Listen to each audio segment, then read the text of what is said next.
And it just hit me. And she goes, hold on. And then she flipped the page, flipped the page. And she flipped the page and it was like one person. And then she flipped it again, and flip it again. And I was like, we're learning disease on people that don't look like us. So we can't save us. And that bothered my mind even more. Wow. So then we started to do research.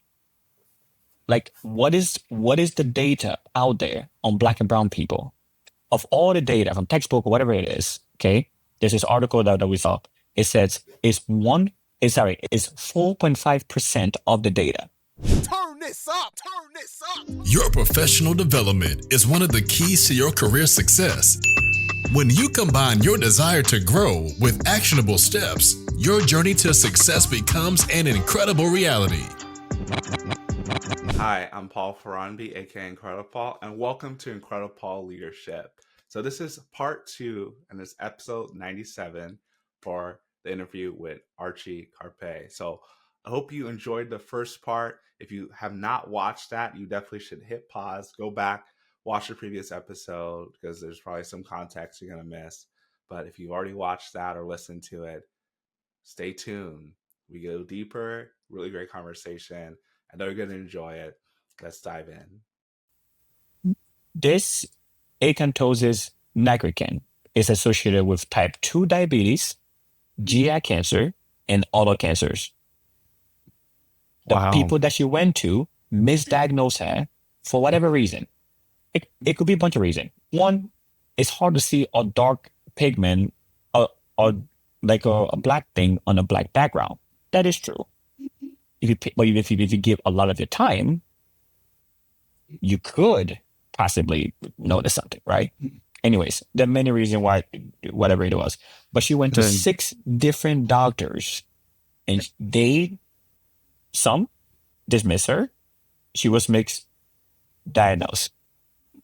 8 months after I saw that lady, she died.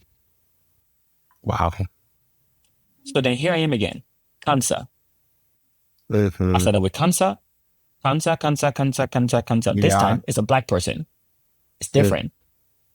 And I'm like, wait, if I sit in this space and wait till I become a doctor or whatever it is, there's no way the thing I'm thinking about doing will actually happen, or it would just take longer to happen. Mm-hmm. And I should expect people like this to actually die. So I got out of there. I'm overwhelmed. I'm mad that happened. Because it's something that you can diagnose easily, in my opinion. Mm-hmm.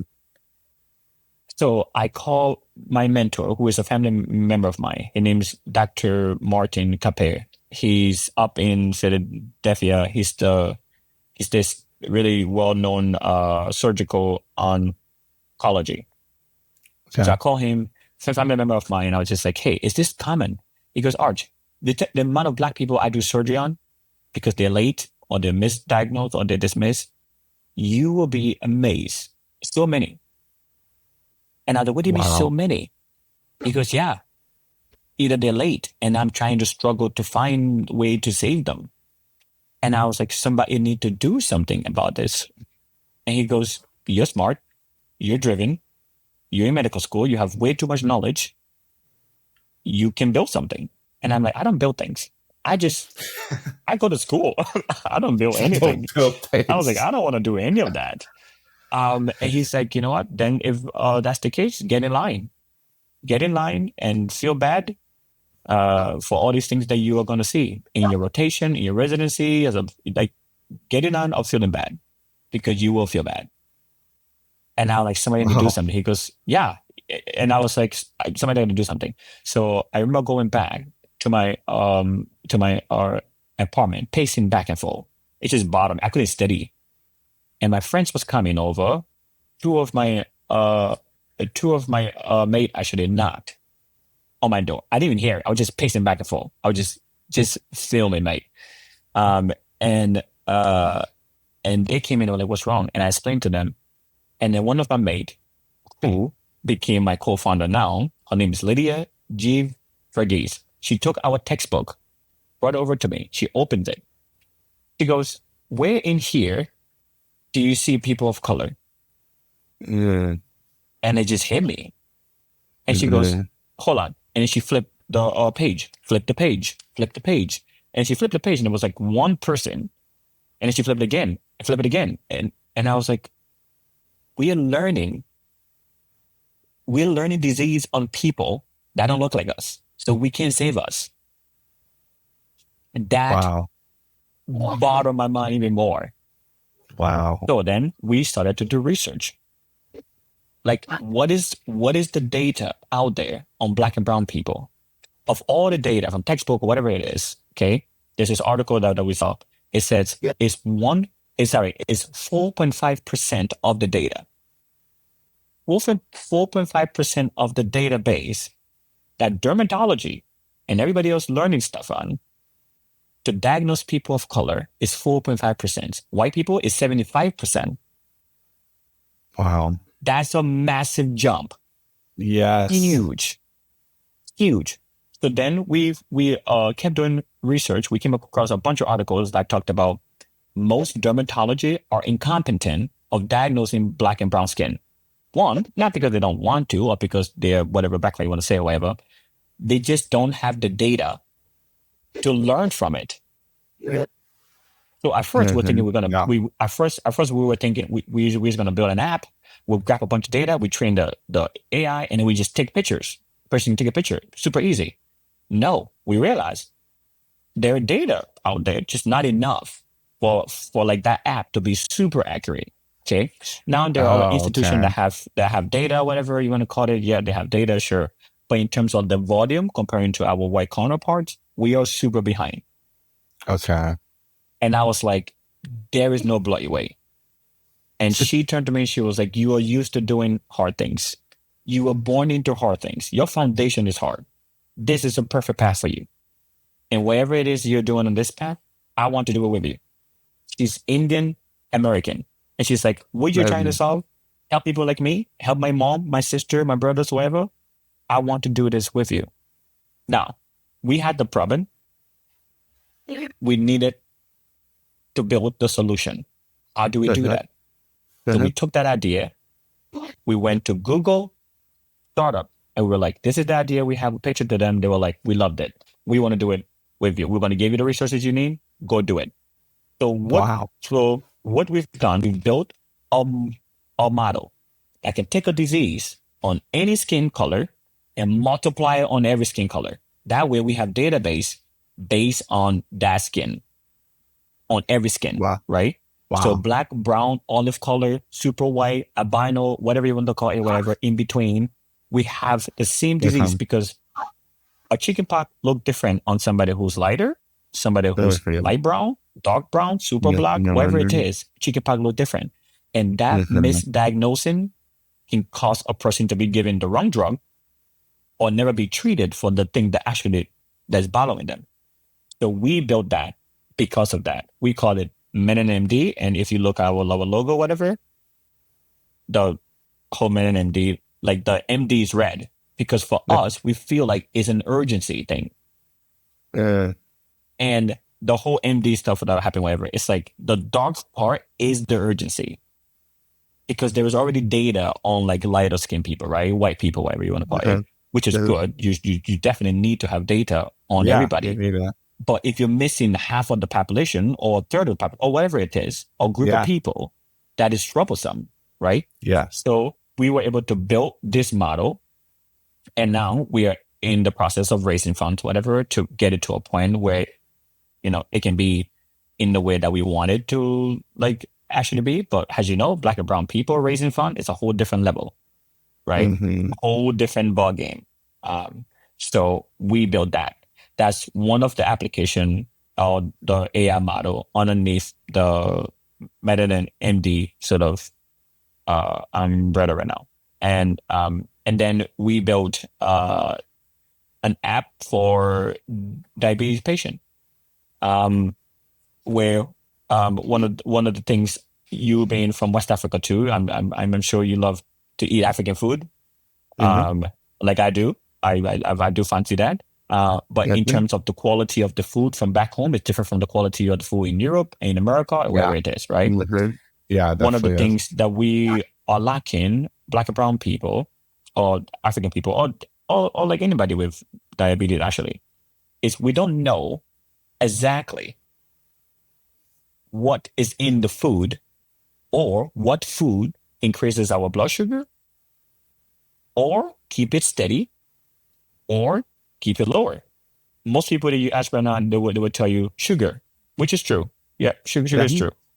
But also too, if you have too much salt, or if you're eating too much pasta or protein, if you have neuropathy, you should not be eating a ton of protein or a ton of carbs or whatever, right?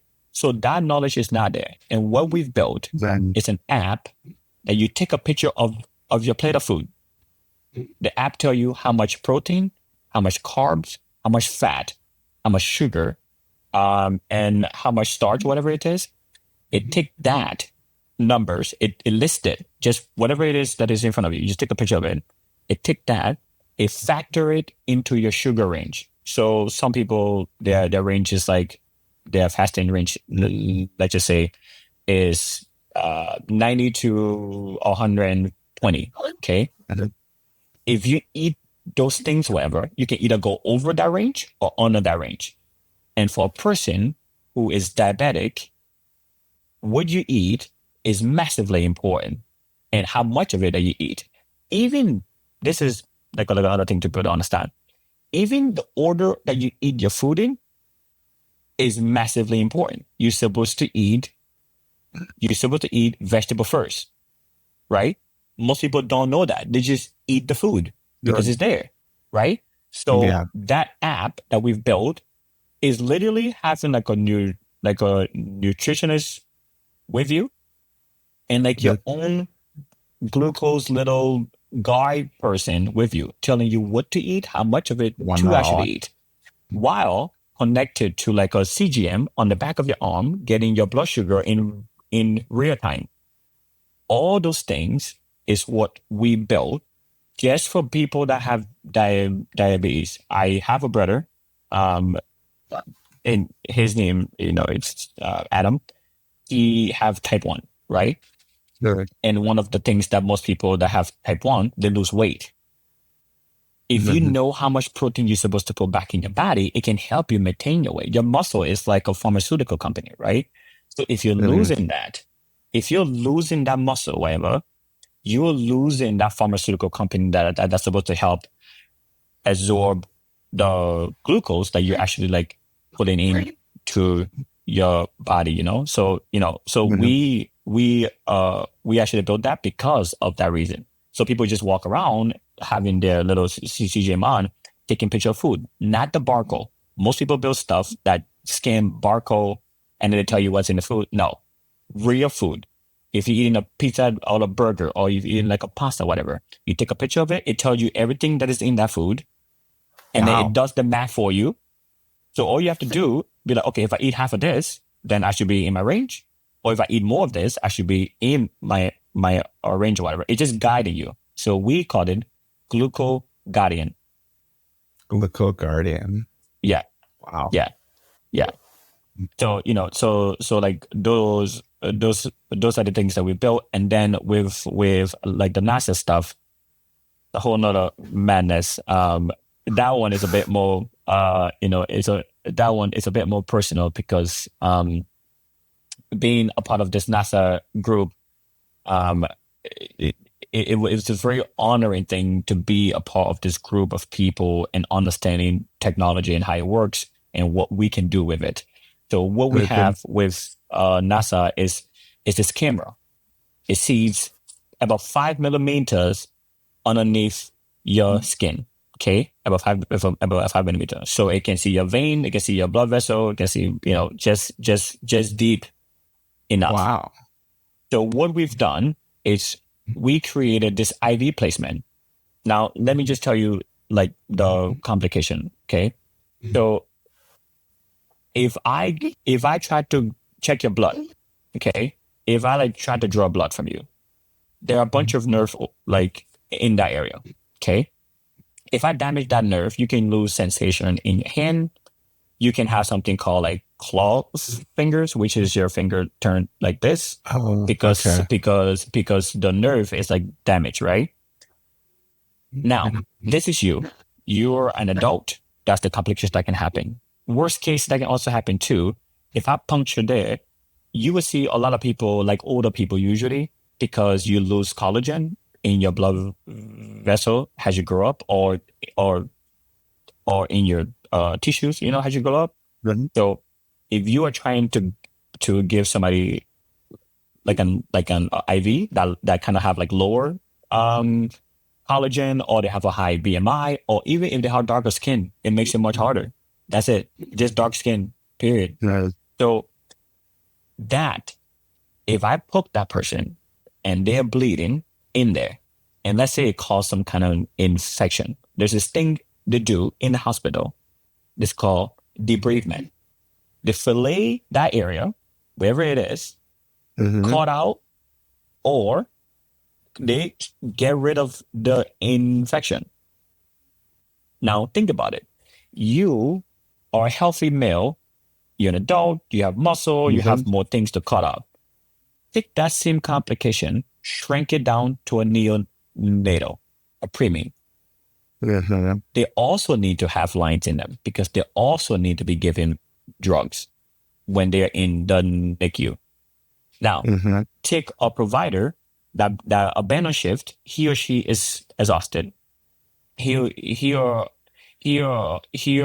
she been running around, busy doing stuff. Sometimes they are doing that 2 o'clock in the morning, 3 o'clock in the morning. Sometimes it's dark. Sometimes it's just near a little light.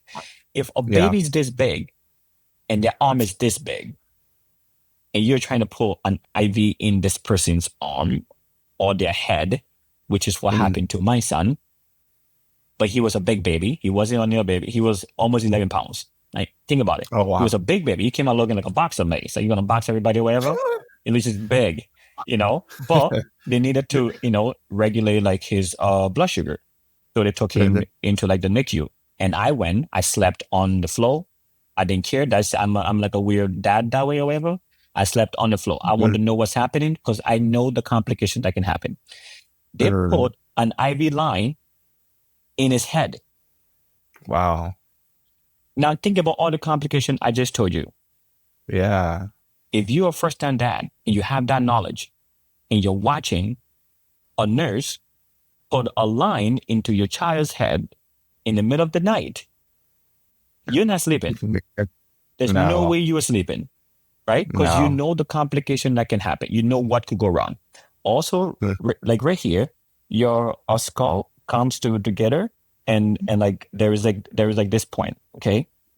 Yeah. So for those of you listening, you probably want to be on the video for this. Or sorry. But yeah. It's like sorry. So there is like this point. No, you're good.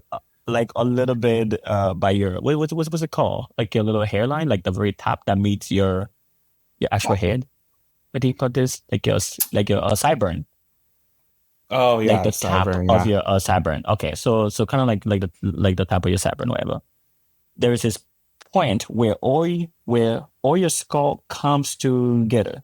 That point is that point. If an infection enters there, that's in your brain. So if you think about it, all the complication that can happen, I'm watching a person do it and I know the complication that can happen, but that's their only choice of vein that is viable for them to actually put in like an IV. It's at nighttime. I don't want to freak him out. I don't want to freak out, but I'm praying to God that nothing happened. I have picture of my son with the IV sticking out actually as a baby. Yeah. Like his mom is holding him, and that is in my head. So what we've done, we took that camera, the tech from NASA, we pair it with an AI in this cellular ship look like. In the inside, there are different type of needles in there. So first, the camera sees the vein. Then the AI inside detect the size of that vein. Then the AI picks, while the person who's holding the device have this glasses on, connected to the device using the Bluetooth. So the person can see inside your body, just like the camera can see inside your body. But the person push the button, the AI calculate the vein size, pick the right needle, place it one time. Wow. On average, 39% of the time, people get poked. The people that get like give you IV, they miss 39% of the time. So you have a 39% chance of somebody poking you more than one time. Like not like right. It's like it's actually mental. And if you have a higher BMI, if you are dehydrated, if you're a Black person, if you are old, your vein rolled, you have small vein. Think about it, right? Those chances increase insanely. And those risks also become possible, right? So creating this device with NASA has been something, we've talked to people from different organizations that are super excited about that, but all these things need funding. And that's just how it is, right? A bunch of people are excited about things to a point where it's like, you need to be excited to make the check, to make things move. And that's a whole nother part of the entrepreneurship that most young people needs to understand. You can have the best idea. You can be the brightest mind in the room, wherever. If someone don't write the check for you to create whatever it is you want to create, you just have an idea. But my advice to whoever that's going through their journey with everything that I've just listed, you have to get comfortable doing hard things. And that, for me, that's my foundation. I'm very comfortable doing hard things. Things are supposed to be hard. They're not supposed to be easy. That's what just happened. For me, when things happen easily, I'm like, we need to back up a little bit, take a little break, because there's something that we're not doing, right? So I've pushed my team to the limit in every way, shape, or form. And I'm so proud to be working with people that are driven, bright, hungry, motivated, and willing to just push these things, because it comes down to that. It literally comes down to that. When a VC or investor talk about, that I want to see a team, I'm more excited to talk about my team actually than I'm excited to talk about myself. Because I think my team have dedicated themselves in ways that most people would have given up. Most people would have stopped. I mean, we've been to places to speak. We've been to panels and all these conferences that we've been invited to because we have this tech, right? And it's great. We patent all these things. Yeah, it's great. But at the end of the day, funding for the NASA fund, right? We need like $5 million. We've talked to the developers that can do it. They want to do it. They're excited to do it, but it takes $5 million just to do all of that. They would take it from where we have it all the way to where we want it, right? And then for the skin abnormality stuff, we're raising 1.5 mil, right? So it's like all these things needs money to actually get to where they need to get to. You can do your market research, you can talk to people and physician and whatever it is. By the end of the day, someone need to write a check, or some kind of money flow need to happen, or some kind of collaboration need to happen for things to actually move, right? And as you yourself know, last year, Black and brown people got like less than 1% of funding. Think about that. Funding, that's not even 1%. That's less than 1% of it. So it is exciting to build stuff. It is exciting to want to change people's life and help. It is a good thing. People should want to do that. But my advice to whoever wanted to do it, you shouldn't come in thinking it's going to happen overnight. You should come in and think this is a marathon, not to build the device itself, but to get the funding. Do you like running marathon? If it's a no, don't do it. Don't do it. Just you have to sit down with yourself and be honest, because you're going to hear no. The way I deal with that, every no is one step closer to a yes. I'm getting rid of people that I don't need to talk to, right? A person I would talk to, there's nobody I've talked to that said, that is not a good idea. Everybody's like, it's a good idea, but then at the end of the day, it's like, is it just a good idea so we talk about it, or is it a good idea so we can build it, right? action needs to like actually, be shown for these things to like actually happen. So my advice to every young people that listen to this, whatever, if you want to build something, you should build it, but you should be willing to go through the hardship because it's not easy. And get a therapist and talk to that person because you will need it. You definitely need it. You need it. You need to talk to people because if you sit there, you just ponder with it over and over by yourself, whatever, you would give up. And it's not about giving up. I always think about the people that could use these products that we have. I have siblings that would need it. We have family members and people we know and doctor we've talked to. We interview nurses, people that will make my life so much easier. People need it, right? So those are the people in my mind that are motivation for me, not the venture capitalists that's saying like, well, maybe we need to wrap around and have like a meeting. Sure, we can have a bunch of meetings. Some people just want to waste your time. But you have to understand, you have to talk to people. That's just the reality. You have to talk to people, but you have to be comfortable with hearing no. Yeah. And don't take it for like an answer. Either push the person or move on to someone else. Don't waste your time at all. So that's just my advice. That's really good advice and really amazing story. Even how you got into Melanin MD and what you're been doing with nanotechnology and with it's mad. With NASA and that's.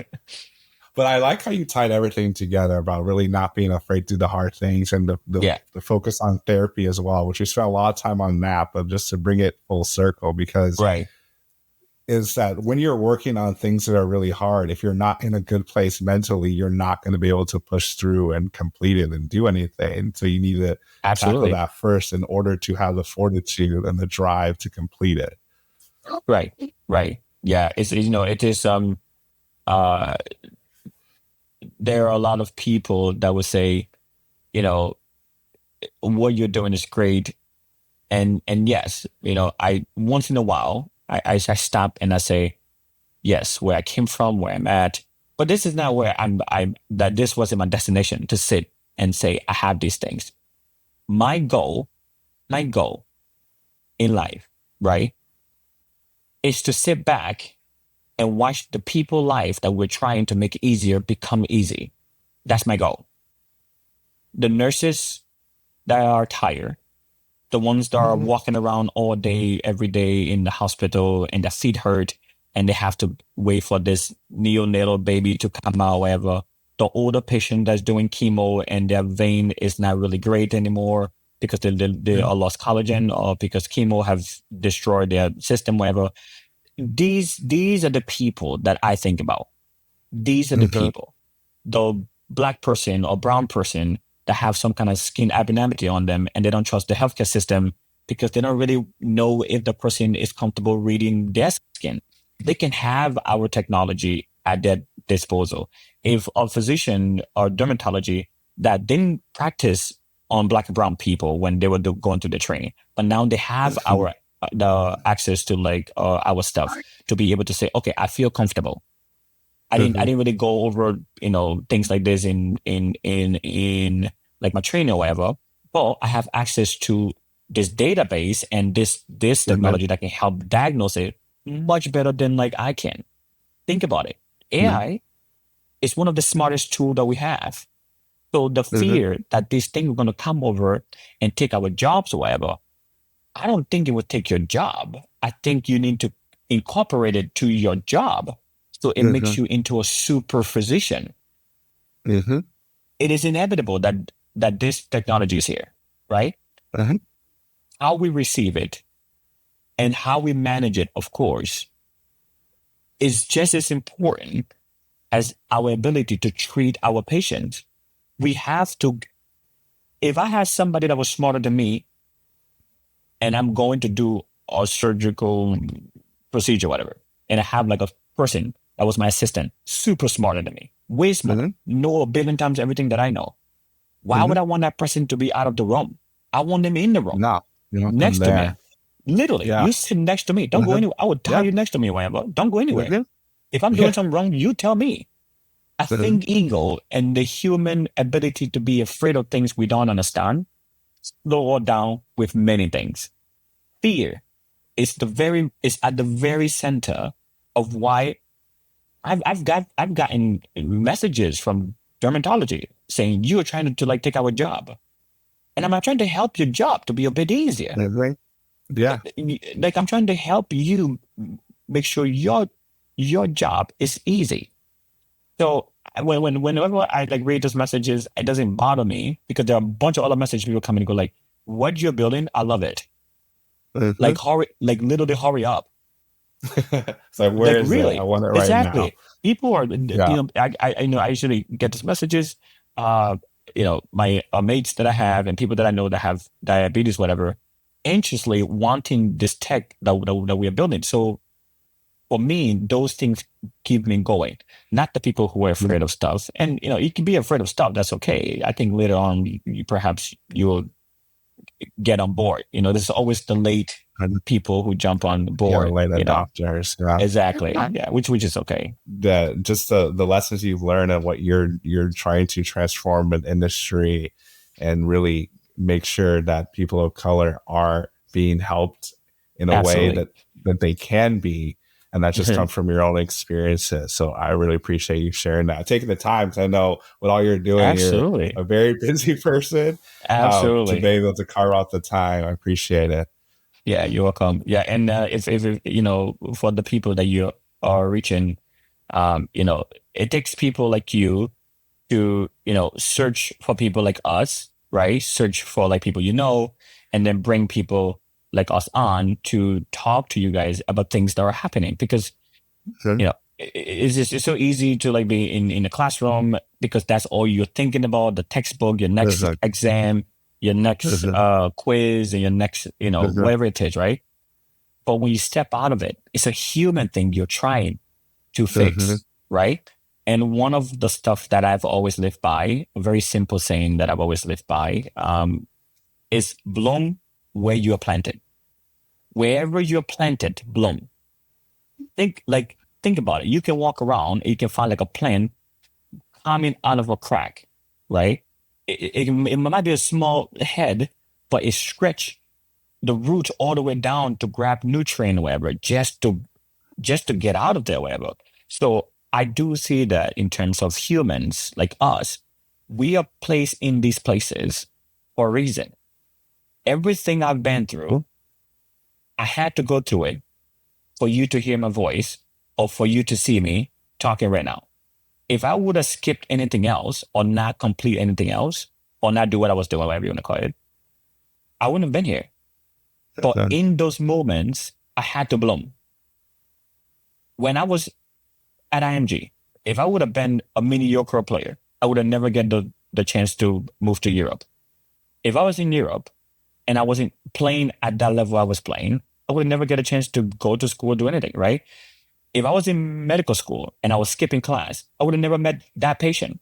If I was failing, I would have never met it. There's just so much things that we sort of overlook in the moment that is literally there to build us and get us to like the next place, right? So my message to everybody that's listening and all the youngsters and older people, wherever it is, I'm 34. That's why I keep saying older people because I'm old. Anyways, it's just to actually bloom wherever you are.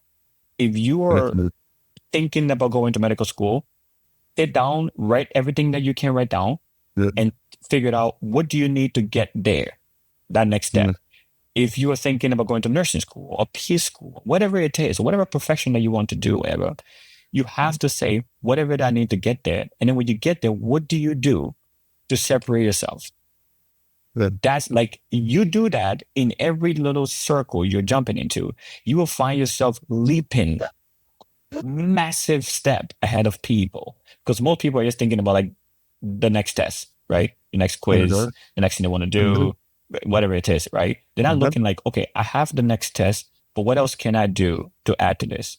In med school, me and my co-founder, we were studying for 17 hours. We were also building this company in med school. And then we were doing research, not because someone told us to do it, because we just wanted to do it. That's a lot to do. It's absolutely nuts. Yeah. But if you think about it, we were experiencing learning about concepts and learning about patients, but we were like, we can figure out something now. One of the research that we were actually doing during the time that we picked, last year, a physician from California, whatever, called me, and he was like, "You are studying autoimmune disease about row A and rock," and I was like, "Yeah." He goes, "Can you help me with like this concept?" Think about that. If I wasn't studying that and I didn't go through all that process, whatever, and did that paper, whatever, he would have never. He reached out. He's like, "I'm actually kind of stuck, and I've like talked to this other person, but I was thinking you." And we spent 45 minutes on the mobile, just chatting about it. And he's like, "Oh, okay." Because when a person goes through a program, that's why actually, if you don't know this, most of the disease, there's a huge percentage of diseases or things that are discovered in the medical field by residents or medical students, because their minds are fresh on like the concept. Yeah. They're not in the day-to-day cutting the nitty-gritty things, whatever. They've done all the other part, like the circular level part, the anatomy part, whatever. So for them, their mind's so fresh on that, so they can see things a little bit quicker. So my thing to your viewer or whatever is like, wherever you are, bloom. Don't just bloom with one flower. Bloom as best as you can. Bloom it out that everybody can smell you or notice you, whatever you want to call it. So just bloom. No, I love that. But I want to make sure people know how to stay connected with you. If you can share for their socials, website, what's the best way to stay connected? Yeah, I think, LinkedIn is a lot more easier for me. I do social media, but I'm not like super active on it. I go on it sometimes, don't get me wrong. I go on it sometimes. But LinkedIn, I reply much quicker. I don't mind talking to people how to navigate things that I've been through, whatever. But yeah, LinkedIn is super easy. I'm one of those people that I don't do you have to have my email or know me before you can add me or whatever. No, you just add me. Like, it's super. I think that's what the whole platform is for, to help people through their journey. It's not like, you need to have like some sort of, I don't know, you need to have my phone number or my email to know. No, I'm not like that at all. I turn all those things off. Yeah. Okay. Yeah. If you want to reach out to me, reach out. LinkedIn is much easier. Awesome. So I'll make sure, so it'll be in the show notes. And for those of you who are watching, it should have been coming across the screen, the LinkedIn. But no, I definitely want to thank you again for just taking the time to share. Absolutely. Really starting off about like how important therapy is, and then all the stuff that you're doing, and then what you wrapped up at, which is blooming where you're planted. Yes. And really being intentional about, I like how you were talking about the different places you were at, whether it was at IMG or in Europe or in med school, all these different places that you were doing the best you could, all you could at that time. And that led to the next step. So like sometimes we're looking at the destination and we don't look at where we are right now, because sometimes the destination we think we're supposed to be at might not be it might not be the best destination for us, because we're not focused on where we're currently at. Right. It's like, it's sort of like, I mean, if anybody play any sports, you sort of understand, right? Is when you are on a team, based on how you perform in practice, that's how the coach is going to pick the people for the match. This is not this is not your high school or you can play because you're on a team. This is like professional level. Based on how you train that week, the coach would determine if you're going to start or you're going to play, right? So for me, you have to become obsessed with training, period. That is the thing that get you to the game page. There is no other way around it. Maybe somebody else does, maybe during the game somebody get hurt and then you get lucky, but that's not likely. You need to actually be obsessed with training, be obsessed with the journey as opposed to the destination of it. And in that journey, this is another thing too that you also have to understand. In that journey, I know you feel like wherever you are, you can't help people, but in that journey, you actually are at a spot a little bit above somebody that you can also help. You never wait until you get to your destination to then realize like, oh, now I can help somebody. No. That's not how it works at all. Wherever you are, somebody somewhere can be like of interest into what you've learned or what you're actually doing. So while you're on your way, my grandma will always say, while you're on your way, always reach back or reach for a hand. You have to. There's a reason why I didn't give my story to most people, right? A lot of the reason why I'm talking to like Paul right now is we have a mutual friend, Tay. Tay came on, gave me a really good background of Paul and what he's doing and what he wants to do and his ideas and helping people. And I'm like, helping people. That is the whole reason why we're alive, to help people. You lose that idea and then you and I don't have a connection to anything. Like there is nothing we can connect on, because my whole life, the reason why I didn't die during the war, the reason why I was homeless and some random person helped me or whatever, the reason why I was in a refugee camp and then I was helped, it's because someone helped. I did nothing by myself.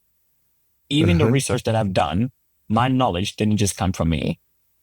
God put that in me somewhere. So none of these things that we do, the whole self-made whatever, I hate that phrase. It's absolutely rubbish. No, it's not Nobody. Real. It's not so real. No one told you how to get to point B. You just randomly knew everything. Are you serious? Yeah. You know. I don't like that phrase either. On our journey, you have to find people that you feel like your ability or your service can empower them, and it can reach other people. And that for me is massive. It's absolutely massive.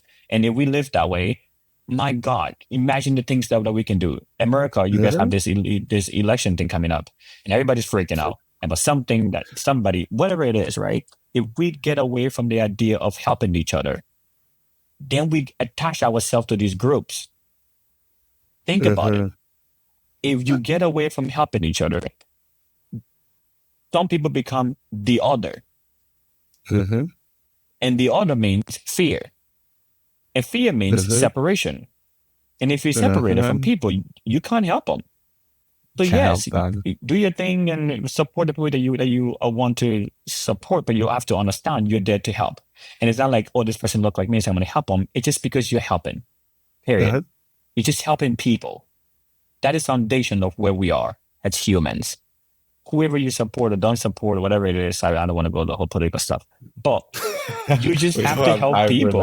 You have to help people. I'm just saying, you know. No, I definitely understand what you're saying, and I'm also a person of faith. I say Jesus is first and I'm second, so I resonate with just having a purpose and walking in that purpose and how God always brings you back to it. But you also have to pay attention. But so I'm going to wrap it up because I feel like we could just keep talking for hours. Literally. But shut down. No, you're good. But I hope for everyone listening that you got something from this story from what Archie has been doing. It's really incredible. I sense the passion, and I know you all sense it as well. So I hope you got something, like whether it's just blooming where you're planted, just being intentional in what you're doing, the importance of therapy, like all the different things. There's so many nuggets that you shared. I can't even share all of them right now. But I'm sure there's at least one thing that stuck out to you. Hone in on that. Definitely connect with him on LinkedIn. And absolutely. That's a way that you can truly be incredible. Thanks for listening. Be sure to rate and review this podcast on your favorite podcast listening platform. We'll see you here next time. And be incredible.